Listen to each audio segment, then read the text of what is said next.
आप देख रहे हैं पार्थशर समाचार, सत्य परमो धर्म। ऊर्जा मंत्री डॉक्टर नितिन राउत ने कोरेगांव भीमा में ऐतिहासिक विजय स्तंभ को माल्यार्पण कर किया। तब वे पत्रकारों से बातचीत कर रहे थे। डॉक्टर राउत ने कहा कि तुलापुर में छत्रपति संभाजी महाराज की कब्रों और वीर गोविंद गोपाल गायकवाड़ महाराज की कब्रों का दौरा किया और उनका अभिवादन किया। इस अवसर पर अखिल भारतीय कांग्रेस के अनुसूचित जाति विभाग के नवनियुक्त अध्यक्ष राजेश लिलोठिया, राज्य मानव अधिकार आयोग के पूर्व अध्यक्ष न्यायमूर्ति धूल और मराविम सूत्रधारी कंपनी के सलाहकार उत्तम झालटे भी उपस्थित थे।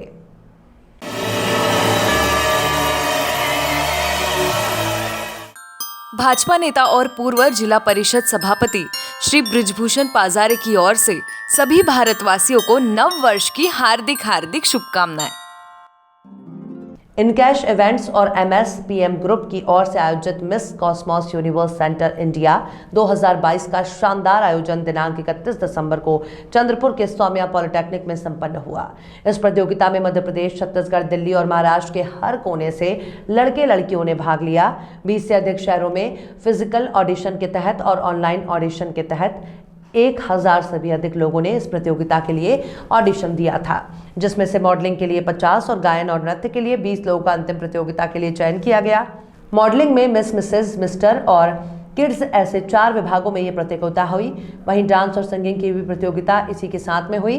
मूलतः चंद्रपुर की रहने वाली और अभी भोपाल में जर्नलिज्म की शिक्षा ले रही विदिशा कल्याण बड़केलवार ने मिस की, नागपुर की नेहा लकीखारा ने मिसेस की, चंद्रपुर के जेबा वाजिद खान ने छोटे लड़कियों की और चंद्रपुर के ही अनुज प्रजापति ने mister Cosmos universe central India की प्रतियोगिता जीती। वहीं मिस विदर्भ मैक्रून अकादमी की भाग्यश्री विनायक पवार, मिस मध्य प्रदेश दिल्ली की वर्षा शर्मा, मिस छत्तीसगढ़ रायपुर की पुखराज नंद और मिस महाराष्ट्र चंद्रपुर की सेजल पुरटकर बनी। उसी तरह मिसेस विदर्भ चंद्रपुर की अंजुम सहेर, मिसेस छत्तीसगढ़ रायपुर की ममता शर्मा, मिसेस मध्य प्रदेश भोपाल की अनीता राजपूत और मिसेस महाराष्ट्र चंद्रपुर की हर्षिता राकेश नायडू बनी। लड़कों की स्पर्धा में जहां चंद्रपुर के अनुज प्रजापति ने सेंट्रल इंडिया का गोल्ड मेडल जीता, वहीं मिस्टर विदर्भ मैक्रून अकादमी के खुशहाल झाड़े और मिस्टर छत्तीसगढ़ रायपुर के गौतम राजकुमार बने। 15 साल से कम उम्र की लड़कियों में miss Cosmos universe central India 2022 का ताज जेबा वाजिद खान के सिर सजा, तो मिस विदर्भ अपेक्षा बाबेरवार बनी। पुरस्कार वितरण समारोह के मुख्य अतिथि आमदार किशोर जोरकेवार और अध्यक्ष पांडुरंग अंबटकर थे। संगीत जज के रूप में संदीप कपूर और अभिनय मानकर तो डांस जज के रूप में नम्रता मानकर थे। वहीं संपूर्ण फैशन शो की कोरियोग्राफी और judging mister India icon Shubham Govindwar और मिस इंडिया आइकॉन वीर श्री खोबरागड़े ने की। मुंबई से आए हुए हर्ष नायडू, रायपुर से आए ग्रूमर्स हुकुम देव और भोपाल के राहुल सिंह ने विशेष योगदान दिया। विशेष अतिथियों में प्राजक्ता बुराडे कोलपकर, SP कॉलेज के उपाचार्य मादम शेट्टीवार, अनीता मत्ते मैडम और अजय बेले सर थे। कार्यक्रम को सफल बनाने प्रतिमा नायडू, अनिल ददगाड, प्रतीक बानकर, शिवम तड़से, निशांत निखार, श्रुति शेंडे, नेमन धनकर, सोनू कुमार, सुनील देवांगन ने अथक प्रयास किया। जल्द ही ऐसे ही राष्ट्रीय स्तर की स्पर्धा नागपुर में आयोजित की जाएगी। ऐसी जानकारी मुख्य आयोजक राजेश नायडू ने दी।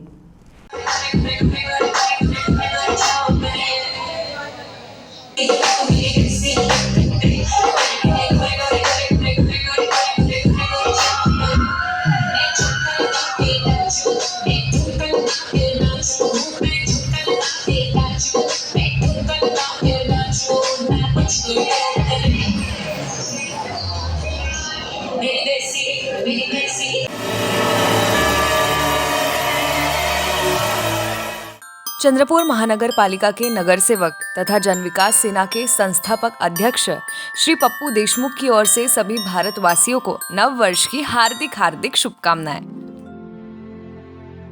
येरूर गांव अंतर्गत MIDC स्थित विभिन्न उद्योगों से निकलने वाले काले धुएं और प्रदूषण से क्षेत्र की फसलें काफी प्रभावित हुई हैं।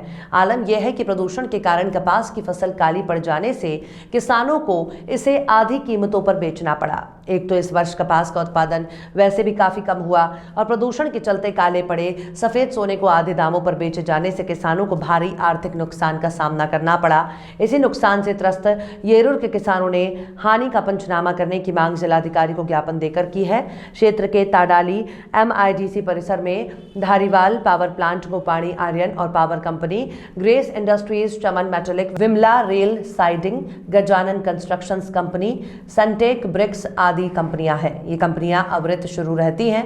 निवेदन में कहा गया है कि उत्पादन के दौरान ये कंपनियां परिसर में काफी मात्रा में प्रदूषण फैलाती हैं, जिस कारण परिसर का कपास, तुअर, चना, गेहूं आदि की फसलें बुरी तरह से प्रभावित हो रही हैं। उक्त कंपनियों से निकलने वाले काले धुएं और धूल से सभी फसलों पर काली परत जमा हो रही है, जिससे सभी फसलों का दर्जा बुरी तरह से प्रभावित हुआ है।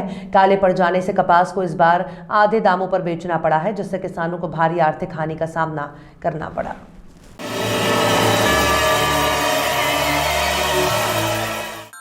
भाजपा नेता और जिला परिषद अध्यक्षा श्रीमती संध्याताई गुरनुले की ओर से सभी भारतवासियों को नव वर्ष की हार्दिक शुभकामनाएं। साहित्यकार विद्याधर बंसोड़ के पिलांटू बाल कादम्बरी को वर्ष 2020 का मराठी साहित्य परिषद जामखेड़ जिला अहमदनगर का बालवांडी पुरस्कार घोषित किया गया।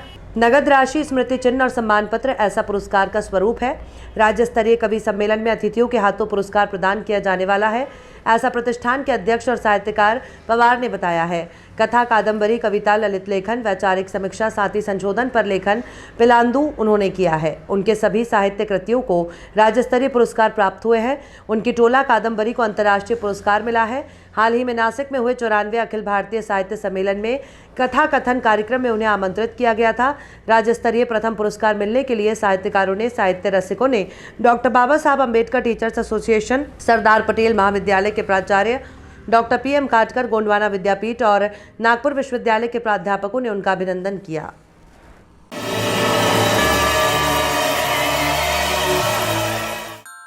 महाराष्ट्र के पूर्व वित्त मंत्री, भाजपा के कद्दावर नेता, लोकलेखा समिति के अध्यक्ष माननीय श्री सुधीर भाऊ मुनगंटीवार की ओर से समस्त चंद्रपुर, महाराष्ट्र और देशवासियों को नव वर्ष की हार्दिक शुभकामनाएं।